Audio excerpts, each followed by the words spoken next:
Good morning, everybody. My name is Aaron Major. I'm a professor of sociology here at the University of Albany. I also serve as the president of the UAlbany chapter. And so it's my pleasure to welcome you here this morning. Thanks for coming out. My colleagues, our distinguished guests from the legislature, and our other allies and supporters here who have come together to really talk about the critical importance of supporting our public colleges and universities.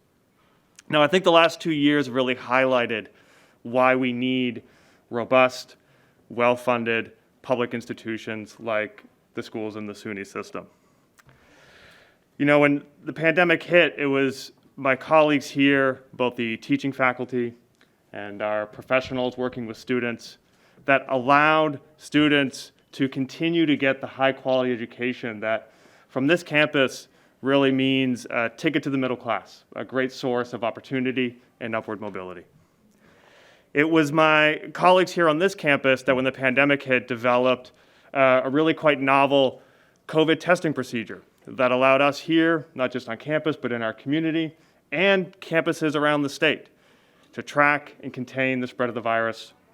It was my colleagues here on this campus who began to understand how COVID was impacting our communities of color and other disadvantaged communities in the state.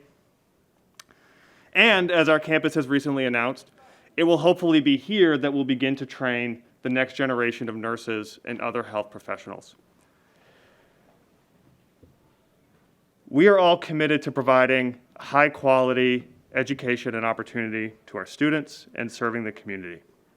That's the promise of public education. But that promise is becoming increasingly difficult to deliver. And that's not just because of the impact of the pandemic, which was substantial, but really it's because of the impact of what has been now well over 10 years of just persistent underfunding and disinvestment from our colleges and universities and other public institutions in the state. Now that's unfortunate, but we also know that that's a choice. And I'm glad to see so many people here today that want to make a different choice. A choice that puts our colleges and universities, like our campus, on a path not just to sustainability, but to health, robust growth, and really providing the promise to the students that we serve and to be here to meet whatever challenge is going to come down the road, that this university will be here and other places like it to provide whatever support we can to the state and to the community. Yesterday marked a tragic anniversary in the history of our nation. 157 years ago, along Sand Creek in southeastern Colorado, between 200 and 300 indigenous Southern Cheyenne people, mostly women and children, were massacred by Colorado volunteers. The Cheyenne, led by Black Kettle, were living peacefully, having signed a treaty recently with the United States. And in fact, they were flying the American flag over their village because they were told that would protect them. It didn't. Of what relevance is that to today's gathering? Well, it's because students in SUNY are given the opportunity to learn everything they want to learn about their chosen fields, including episodes in U.S. history that provide the reality of our nation's expansion. Such a varied, complex education gives our students the tools they need to question, to seek, to study, to learn, and to grow wise through all their adult years. But to have the opportunity to experience such an education and thus to become the kind of citizens who will stand up against injustices like Sand Creek or like Tulsa in 1921, or perhaps even in Washington, D.C. on January 6th of 2021. Students, in order to stand up to such injustices, must have a financial commitment on the part of Governor Hochul, the state legislature, SUNY, and indeed all of us here today. To be the agents of change, the fighters for justice that the young adults in SUNY can be, New York must provide them with the resources they need. The tuition assistance program is unique in its design, in the amount of funding it provides to students, and in the opportunities it creates for our society's future. But the program is incomplete. UUP demands today, here and now, that New York commits to making this historic program what it was intended to be, the pathway to academic success for students who come from the poorest families in New York. We certainly applaud the New York State Legislature for including in the fiscal year 2021-22 budget the means by which the TAP gap, that's the difference. Thank you, Patrick. Absolutely true. We welcome the fact that there was an attempt to deal with this problem.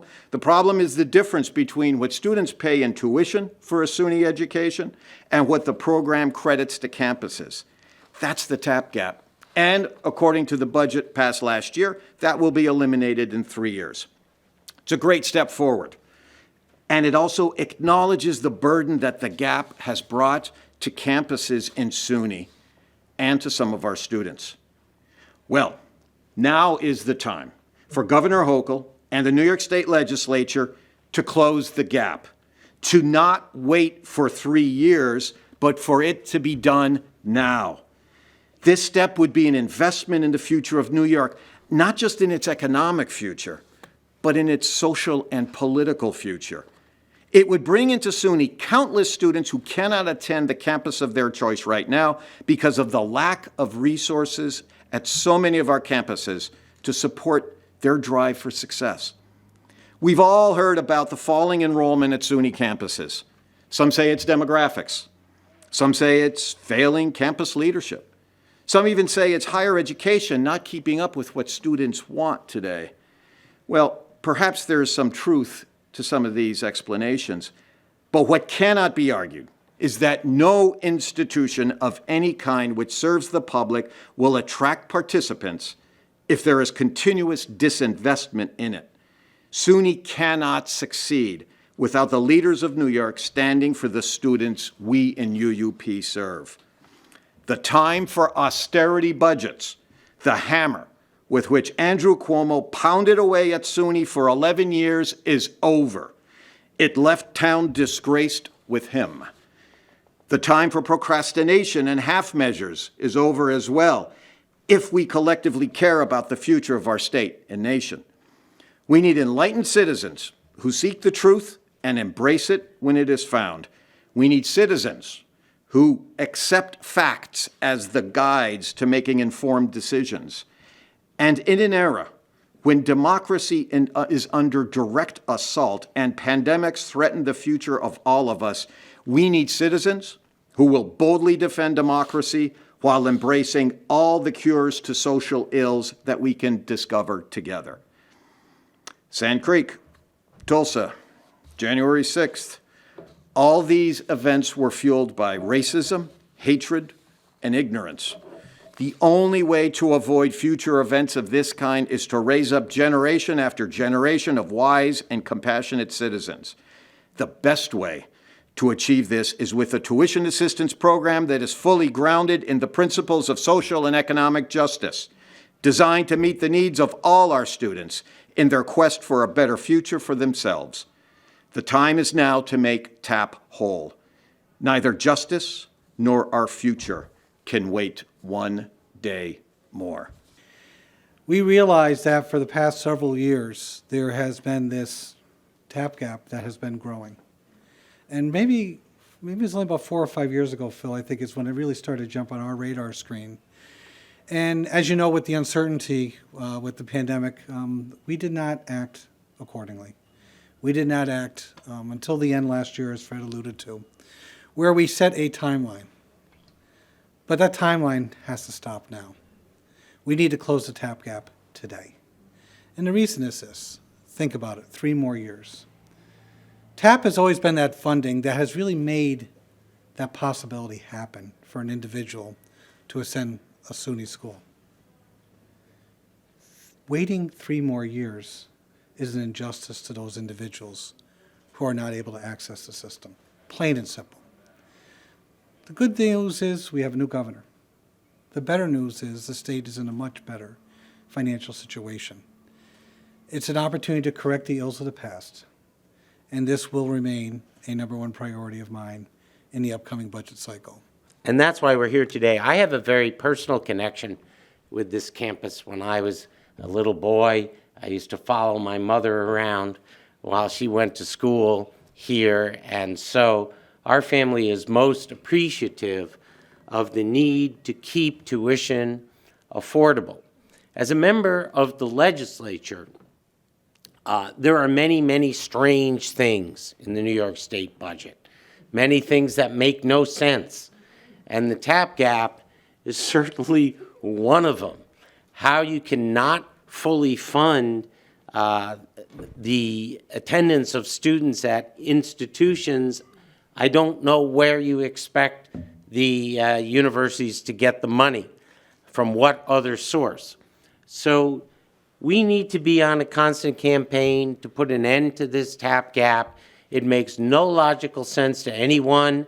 As President Kowal indicated, it was another one of the dearly departed's budgetary gimmicks, which needs to stop, and I'm hoping we can do it this year. Good morning. As mentioned, my name is Owusu Anane. I'm a council member in the city of Albany, a graduate at the University of Albany, a proud recipient of EOP and TAP assistance program. Thank you. Thank you. You know, like many kids in urban cities, our only chance at college goes beyond having good grades. It's about having the assistance available to help you with the high cost of tuition. Quite frankly, standing here, it gives me teary-eye a little bit because I know I wouldn't be here without EOP. I wouldn't be here if it wasn't for tuition assistance.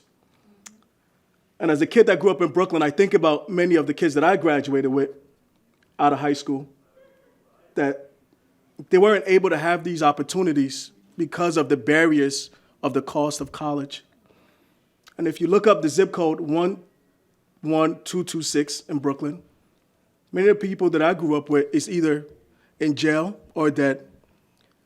That is the sad reality when kids are not given opportunity in many of our urban communities.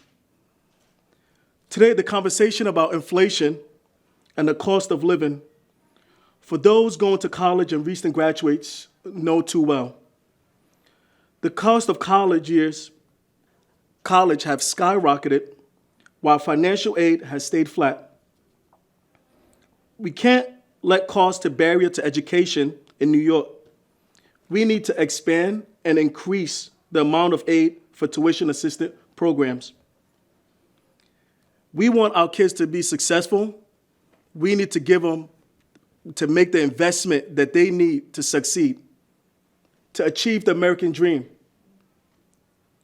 Currently, I'm a teacher and a councilman in the city of Albany.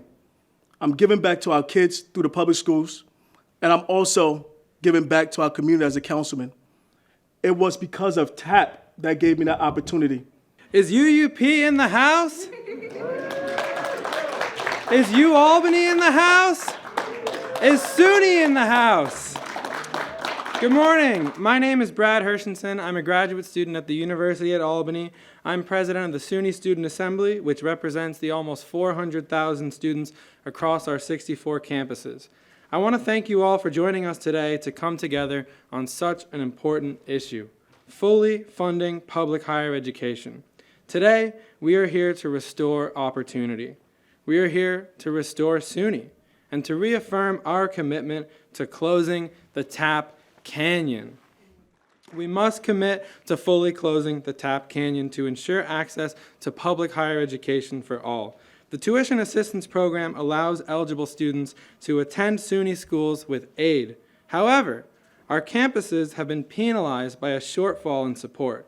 We must guarantee that funding is made available for this program and for others.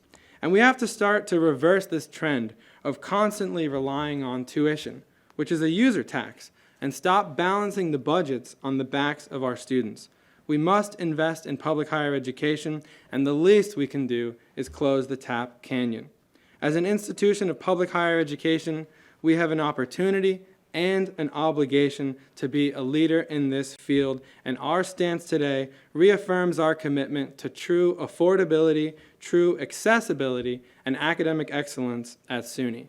My name is Naishaly. My pronouns are she, her, and hers. And while you have heard from the previous speakers about what we know as the TAP Gap or the TAP Canyon, as Brad so lovely named it now, What you haven't heard about is how it affects the students, such as myself. And the more we leave this issue unaddressed, the more our students, faculty, and staff will continue to suffer, and arguably that suffer will only increase as tuition increases. Many of you here at the University at Albany may have noticed things such as smaller amounts of staff, cuts in counseling and course offerings, and most notably this year we have also witnessed a drastic cut in library hours. Time in the library contributes significantly to success and resources students have access to. Through the closing of the TAP gap, we can reverse this. Fully funding TAP could support annual salaries for 800 to 1,000 new full-time faculty, not just here at the University at Albany, but across SUNY and CUNY campuses. Increasing advising, counseling, tutoring, and course offerings to help students graduate and graduate on time. As a result of increasing tuition rates, students who apply for and receive TAP are no longer having their tuition covered to the extent that they need it to be.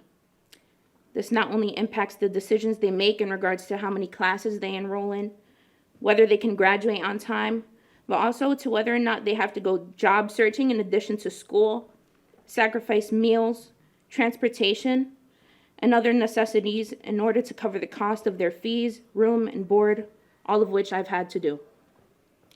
Closing the TAP gap is an investment in SUNY, and it means making higher education more accessible to all. It means making higher education a priority. It means making sure this university and every university in the SUNY and CUNY system, their students, staff, and faculty are a priority and have the right to not worry about obtaining their own means and not on financially recovering as a result of pursuing their education. For years, the unwritten rule in Albany was that when lawmakers increased public college tuition, they increased the maximum TAP award at the same time. And that parity kept the finances of students whole, particularly those who needed the money, and the state university system and the city university system and the independent sectors, because there was a subsidy for accepting students who otherwise would have a hard time paying the bill. 10 years ago, that relationship was severed. And that was a policy decision. That was a policy decision to say, we're not going to do that anymore. We're going to keep increasing public college tuition and not increasing the maximum TAP award and making the colleges eat the difference. That's the TAP gap, the TAP canyon. And if policy made the problem, policy can solve the problem. And so that's really why what University of Professions and the advocates here today, that's why the work is so important. It's critically important to close the TAP gap because it not only helps college students, but it helps the state university system to maintain its finances and to continue the great work that it's been doing over the past half century. So it's really important to all of us that the TAP gap be eliminated. It's really important to the college students who need the financial support. It's critically important to the SUNY system itself because it helps their finances and it helps New York State. The SUNY system is probably the best economic engine and economic development strategy New York State has ever come up with. It's not one filled with failures and corruption, which we've all too often seen in other economic development programs. And the policy decision that was made, really starting with a bit of it during the Patterson administration, but certainly with Cuomo administration, was to shift the burden to tuition and to scale back public funding for public higher education. And, the reality is, I've been president of UUP for 8 years now. For all of those years, I've gone to the legislature. I'll be down there in a few minutes to testify at another hearing, and it's always to friendly audiences. I mean, Phil and John and countless others are advocates for us, but the fact of the matter is, unfortunately, in New York State, when the executive establishes his or her, now we do have that reality and a historic one, once the governor establishes their executive budget, there's very little maneuvering room for the Assembly and the Senate in terms of shifting where resources go. And so it's been very frustrating and difficult. We have a lot of hope in Governor Hochul, who knows SUNY, we know at least one child is going to SUNY at this point, and she knows UUP, she knows the work that we have done, so we're very optimistic. But I'll also say the pressure's on. We need to see an executive budget proposed this year that will show a significant shift towards state funding in ways like filling the tap canyon, ending this issue, providing operating aid, and then supporting our SUNY public hospitals. There's a lot of work that has to be done. And so our expectations are high that the governor will come through. But we will be heard both before the executive budget is produced and after.